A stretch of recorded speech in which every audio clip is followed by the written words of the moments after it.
7 दिन के लिए आपके नगर में आया और लगातार 7 दिन तक आपको व्याख्यान के माध्यम से, संवाद के माध्यम से कुछ ऐसे विषयों पर बात करूंगा जो आपके जीवन में बहुत काम के हैं।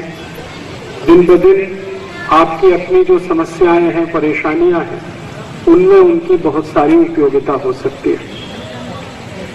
आज से और लगभग 7 दिन तक लगातार जो बात मैं करूंगा उसकी भूमिका के रूप में 2-3 आपको माहिती देना चाहता हूं। पहली माहिती तो ये कि आप सभी जानते हैं कि मैं बहुत अच्छे से मराठी भाषा नहीं बोल पाता, इसलिए हिंदी मराठी मिलाकर बात करूंगा। जहां भी आपको समझ में ना आए मेरी कोई बात, आप उसको तुरंत कहीं नोट कर सकते हैं, कागज पेन लेकर आए। फिर व्याख्यान के अंत में हर दिन आधा घंटे प्रश्नोत्तरी के लिए सत्र रहेगा, तो आप उसमें अपनी शंका का समाधान कर सकते हैं, प्रश्न पूछ सकते हैं। जो बात समझ में नहीं आई उसको फिर से मैं आपको समझाने की कोशिश करूंगा। दूसरी माहिती जो मुझे आपको देनी है वो ये कि आज, कल और फिर आगे अगले 1 दिन, 3 दिन लगातार मैं आपसे आपके शरीर के स्वास्थ्य के विषय में बात करूंगा। उसके बाद 1 दिन आपसे राम कथा पर बात करूंगा, 1 दिन कृष्ण कथा पर बात करूंगा और फिर भारत कथा के बारे में भी आपसे बात करूंगा। लेकिन जो शुरुआत है आज से और अगले 2-3 दिन तक, वो आपके चिकित्सा और स्वास्थ्य के विषय में है, ताकि आपकी अपने जीवन की बहुत सारी समस्याएं काफी कुछ 2-3 दिन के अंदर हल हो सकती है, ऐसा मेरा मानना है, विश्वास है।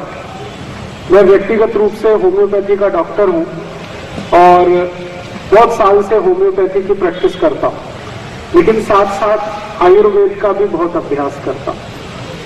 तो पिछले कई वर्षों के आयुर्वेद के अभ्यास में से, होम्योपैथी के अभ्यास में से जो कुछ मुझे आपके स्वास्थ्य के बारे में, चिकित्सा के बारे में सरल माहिती, जिसको आप अपने घर में बैठकर कर सकते हैं, दे सकने के लिए मैं पूरी कोशिश करूंगा। इसलिए मेरी आप सभी से विनती है कि आप कागज पेन लेकर बैठेंगे, कॉपी या नोटबुक लेकर बैठेंगे तो आप बहुत सारी चीजें नोट कर सकेंगे, क्योंकि बाद में ये सब माहिती आपको कोई दूसरा व्यक्ति देगा, इसके लिए मुझे मालूम नहीं। इसलिए अगर आज आप कॉपी पेन नहीं लाए हैं तो कल से लाने की कोशिश जरूर करें। एक नोटबुक अपने साथ में रखें, एक छोटा सा पेन रखें और आपकी जो मातृभाषा है उसमें आप स्वयं नोट कर सकते हैं।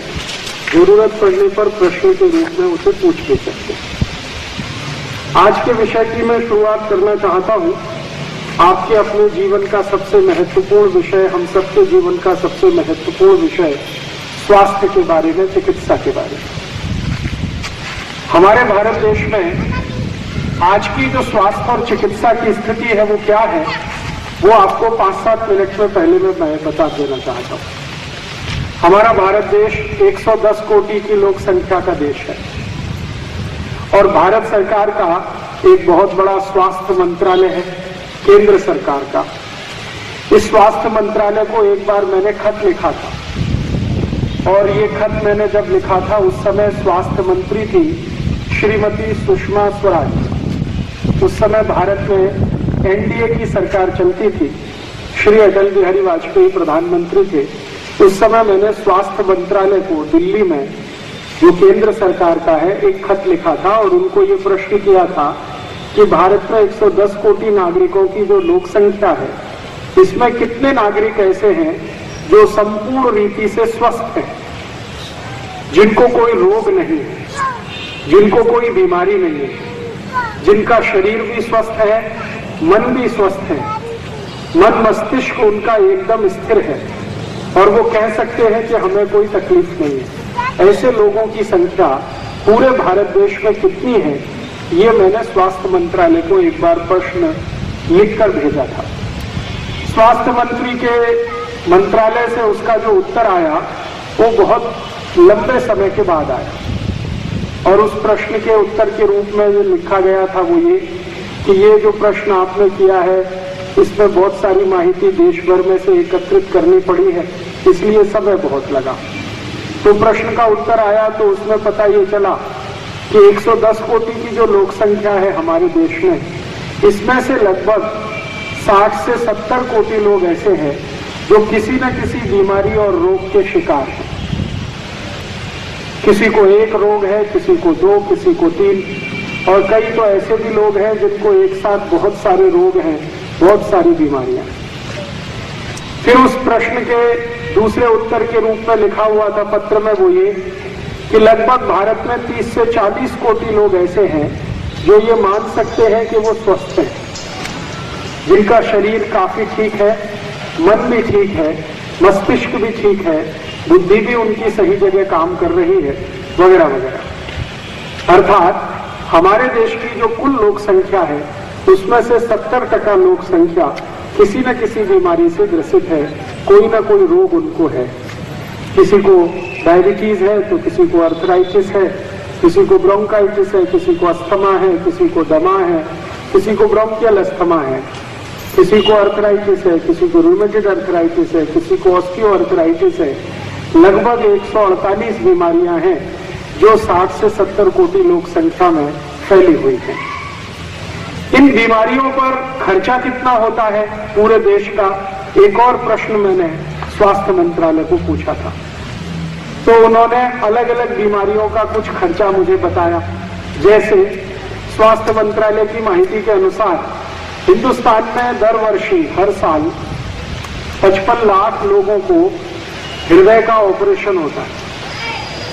हर साल 55 लाख लोगों को जो हृदय का ऑपरेशन होता है, तो अगर एक ऑपरेशन में 2 से 2.5 लाख रुपए का खर्चा मान लिया जाए, एंजियोप्लास्टी हो या बाईपास सर्जरी हो, कभी कभी ओपन हार्ट सर्जरी भी हो सकती है, तो एक औसतन खर्चा अगर मान लिया जाए 2 से 2.5 लाख रुपए, तो अगर आप हिसाब जोड़ेंगे तो 55 लाख में 2 लाख का गुणा करना पड़ेगा। और अगर ये आंकड़ा आप निकालेंगे तो इतनी बड़ी रकम आती है कि कैलकुलेटर में आप लिख नहीं पाएंगे। कैलकुलेटर में मात्र 12 अंक आते हैं और 55 लाख में 2 से 2.5 लाख के गुणा को करेंगे तो 12 से ज्यादा अंक आ जाते हैं। एक और दूसरी माहिती, भारत सरकार में 5 कोटि, भारत सरकार की माहिती के अनुसार 5 कोटि लोग इस देश में ऐसे हैं जिनको डायबिटीज है, मधुमेह, शक्कर का रोग। अगर डायबिटीज के किसी भी साधारण मरीज को इलाज कराते आप देखेंगे तो इंसुलिन का इंजेक्शन अगर वो लेता हो रोज, तो महीने का खर्चा कम से कम 500 से 600 रुपए और साल का खर्चा औसतन 5000 रुपए। और वो डायबिटीज के मरीज को आप जानते हैं कि जीवन पर्यंत इंसुलिन लेना ही पड़ता है। तो अगर वो 20 साल जिंदा रहा तो 20 साल में 5000 का गुणा कर लीजिए और उसके बाद 5 कोटि नागरिकों के हिसाब से गुणा कर लीजिए तो 70-80 हजार कोटि रुपए का खर्च निकलता है। इसी तरह से अगर गुर्दे दुखते हैं, कमर दुखती है, संधिवात हो गया है, ऐसे मरीजों की संख्या पूरे भारत में आप जोड़ेंगे तो 10 कोटि के आसपास निकलती है। इनका अगर रोज का खर्चा 20-25 रुपए से लेकर 200-250 रुपए तक आप माने तो 50 से 60 हजार कोटि रुपए इसमें खर्च होता है। इसी तरह की और बीमारियों का हिसाब जोड़ता मैं गया और सरकार की माहिती के अनुसार अंत में मुझे पता चला कि हमारे भारत के लोगों के स्वास्थ्य और चिकित्सा का ही खर्च एक वर्ष का 5,42,000 कोटि रुपए। आपको सुनकर आश्चर्य होगा कि भारत सरकार का बजट भी 5 लाख कोटि के आसपास है। नागरिकों का बजट माने खर्चा एक साल का वो सरकार से भी जास्ती है। एक साल में भारत की सरकार जो बजट बनाती है 5 लाख कोटि का है। भारत के नागरिकों के चिकित्सा और स्वास्थ्य का खर्च एक साल का 5,42,000 कोटि रुपए का। मुझे बहुत दुख होता है कि आपकी अपनी जिंदगी के खून पसीने की कमाई का पैसा 5,42,000 कोटि रुपए आप हर साल खर्च करते हैं, लेकिन गारंटी कुछ भी नहीं है कि आप उस बीमारी से बाहर निकल आएंगे।